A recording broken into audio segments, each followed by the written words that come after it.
I'm currently in an operating room, and I just got done setting up the instrumentation for a bilateral total knee replacement, meaning that we're going to resurface and replace the knees, both knees in one patient. And I'm going to take you through a quick walkthrough of the instrumentation that we use in this type of surgery and what I actually have to set up pre-surgery and hand to the surgeon throughout the case.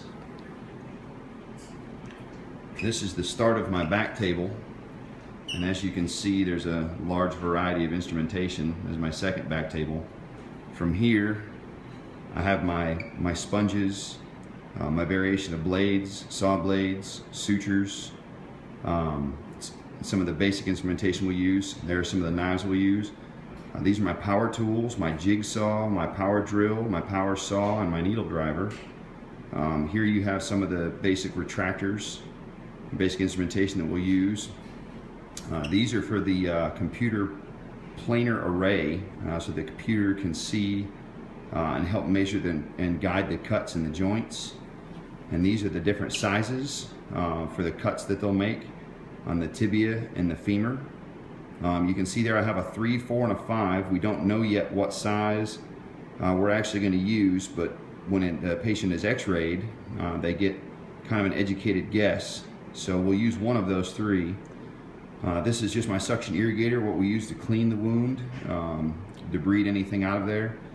This is my very basic instrument setup. These are the common tools that we use in surgery.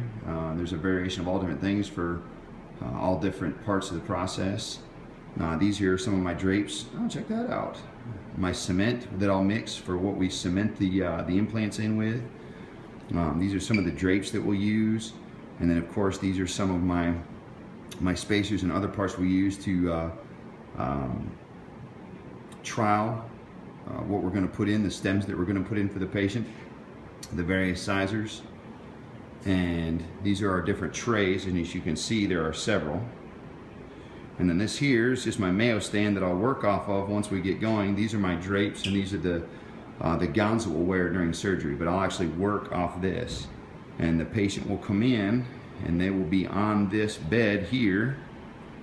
And that's your anesthesia machine. That's what the CRNA uses to monitor the patient while they're asleep during the surgery. And they'll come in and they'll put the patient on this, and we'll drape them all out in what looks like a great big tent. And then as we start the process, I will use all these different tools and all this different instrumentation. The surgeon will use all these different tools and all this instrumentation to do the procedure.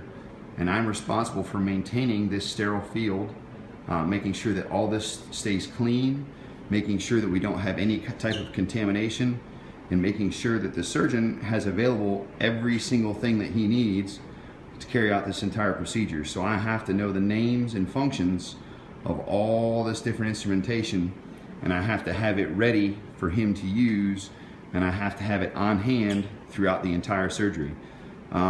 A surgery like this, doing both knees, will take approximately 2.5 to 3 hours from start to finish. And with all success in mind and everything goes well, the patient should be up and walking and normal again in about 2 months. Well, there you have it. A quick walk in the life of the Go Coastal Scrub Tech.